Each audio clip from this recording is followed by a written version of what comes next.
World war one के बाद Spanish flu के टाइम पर सेट ये मूवी एक ऐसे गांव की कहानी बताती है जहां मरे हुए लोग शांति से रह ही नहीं पाते। मूवी का नाम है पोस्टमार्टम, जो 2020 में आई एक हंगेरियन हॉरर मिस्ट्री मूवी है। मूवी वर्ल्ड वॉर वन के समय फैले स्पेनिश फ्लू पेंडेमिक के बारे में है और पोस्टमार्टम फोटोग्राफी के बारे में, जो उस समय एक रियल प्रैक्टिस हुआ करती थी।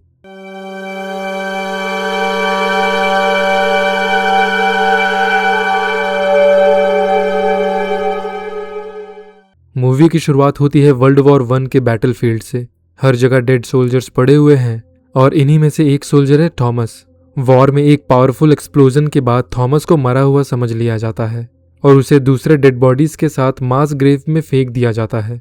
जब थॉमस लाशों के साथ पड़ा होता है तो उसे एक छोटी लड़की दिखाई देती है जिसका नाम एना है, और वो लड़की थॉमस के पास आकर कहती है कि मत मरो, उन्हें उसकी ज़रूरत है। और इसी मोमेंट पर थॉमस मौत को चकमा देकर जिंदा बाहर आ जाता है। अब इस घटना के 6 महीने बाद वॉर खत्म हो चुकी है, लेकिन मौत हर जगह है क्योंकि पूरा यूरोप स्पेनिश फ्लू पेंडेमिक की चपेट में आ गया है। थॉमस अब एक पोस्टमार्टम फोटोग्राफर बन चुका है और वो मरे हुए लोगों की उनकी फैमिलीज मेंबर के साथ फोटोज लेता है। उस समय ये एक रियल प्रैक्टिस हुआ करती थी क्योंकि लोग अपनों की आखिरी याद के लिए फोटोज रखा करते थे। एक दिन एना थॉमस से मिलने के लिए आती है और रिक्वेस्ट करती है कि वो उसके गांव आकर मरे हुए लोगों की फोटोज ले। थॉमस मान जाता है और वो दोनों गांव की ओर निकल पड़ते हैं। थॉमस जैसे ही गांव पहुंचता है सब कुछ बहुत अजीब लगता है। गांव बिल्कुल शांत, ठंडा और डरावना होता है और गांव के कुछ लोगों ने स्पेनिश फ्लू से बचने के लिए अपने चेहरे पर कपड़ा डाला हुआ था। इसके अलावा जमीन बर्फ से इतनी जमी होती है कि लोग डेड बॉडीज को घरों के अंदर ही रखे होते हैं। एना के माता पिता नहीं होते, इसलिए वो अपनी आंटी के साथ ही रहती है और थॉमस मार्क्सा के घर पर कुछ दिनों के लिए रुक जाता है। पर रात में उसे छत पर किसी के दौड़ने की आवाज़ सुनाई देती है और थॉमस जब एटिक में चेक करने जाता है तो वहां उसे कोई नहीं दिखता। अगले दिन थॉमस को एक दूसरा खाली घर दिया जाता है जहां वो मरे हुए लोगों की उनकी फैमिलीज मेंबर्स के साथ फोटोज ले सके।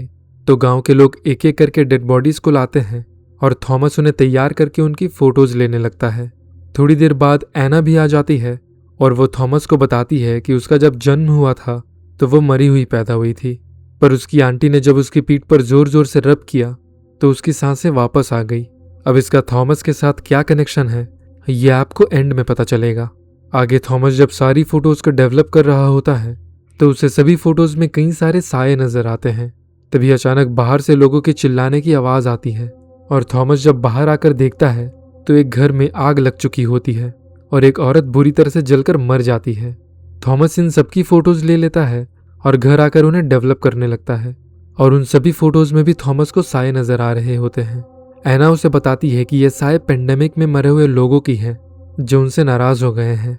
थॉमस जब उन आत्माओं से बात करने की कोशिश करता है तो घर की सारी चीजें यहाँ वहाँ उड़ने लगती है और ये देखने के बाद एना घर से बाहर आ जाती है और थॉमस को गांव से चले जाने को कहती है। एना को लगता है कि थॉमस उसके कहने पर यहाँ आया है तो ये उसकी गलती है। उसी रात थॉमस अपने कमरे में आकर सो जाता है, पर आत्माएं उसे भी परेशान करने लगती है। तो थॉमस बिना देर किए अपना सारा सामान लेकर गांव से निकल जाता है और रास्ते में कहीं रुककर उन फोटोज को ध्यान से देखने लगता है। तभी उसे एना की आवाज़ सुनाई देती है जो उसे मदद के लिए पुकार रही थी। थॉमस को पता है कि ये सब सच नहीं है, पर फिर भी वो एना और गांव वालों की मदद के लिए वापस आ जाता है और फिर वो इस बात का पता लगाना शुरू कर देते हैं कि वो आत्माएं गांव के लोगों को परेशान क्यों कर रहे हैं। तो हर किसी का इस बारे में कुछ अलग ही कहना होता है। वो जब जुटका के घर जाते हैं तो वो कहती है कि आत्माओं ने उसे भी बहुत परेशान किया और वो जब बेसमेंट में थी तो उसका घर जोर जोर से हिलने लगा और उसके पति की मौत हो गई। थॉमस और एना ये देखने के लिए कि सच में ऐसा कुछ हुआ था या नहीं बेसमेंट में आ जाते हैं, पर उन्हें ऐसा कुछ भी महसूस नहीं होता। लेकिन बेसमेंट से बाहर आते समय एना अंदर ही लॉक हो जाती है और वो आत्माएं उन्हें उस दिन की एक झलक दिखाते हैं जैसा जुटका और उसके पति के साथ हुआ था। ये सब देखने के बाद वो बाड़े में आ जाते हैं जहां सभी की लाशें रखी गई थी। इन सबकी लाशों पर भी वैसे ही निशान थे जैसा थॉमस पर बॉम्ब धमाके में बना था। उसी समय थॉमस को समझ आ जाता है कि आत्माएं हवा को धमाके की तरह यूज कर रहे हैं और लोगों को मार रहे हैं। थॉमस ये बात समझ जाता है कि वो उनसे कुछ कहना चाहते हैं, तो वो और एना बाड़े में कैमरास लगा देते हैं और सुनने के लिए कि वो आत्माएं उनसे क्या कहना चाहती है हर जगह बेल टांग देते हैं। साथ ही वो पूरे फ्लोर पर आटा बिछा देते हैं ताकि अगर कोई आए तो उन्हें पता चल जाए। अब रात होते ही वो वेट करते हैं और थोड़ी ही देर बाद वो आत्माएं बाड़े में आ जाती है और एना को नीचे गिरा देती है। थॉमस जब उसे बचाने की कोशिश करता है तो वो उसे भी घसीटते हुए ले जाने लगते हैं। अगले दिन थॉमस और एना बाड़े में ली गई फोटोज को डेवलप करते हैं और वो जब रिकॉर्ड की गई आवाज़ें सुनते हैं तो उनमें वो थॉमस से कह रहे होते हैं कि उन्हें कब्र के पास ले चलो।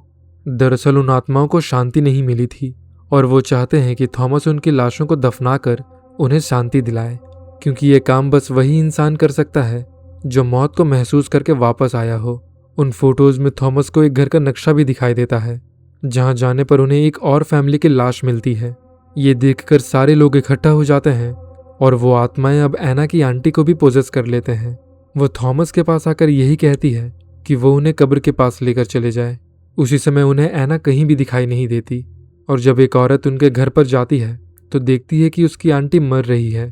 तभी थॉमस को याद आता है कि कोई मरता हुआ इंसान ही आत्माओं को उनकी दुनिया पर वापस भेज सकता है, क्योंकि आत्माएं तभी जाती है जब किसी की मौत होती है।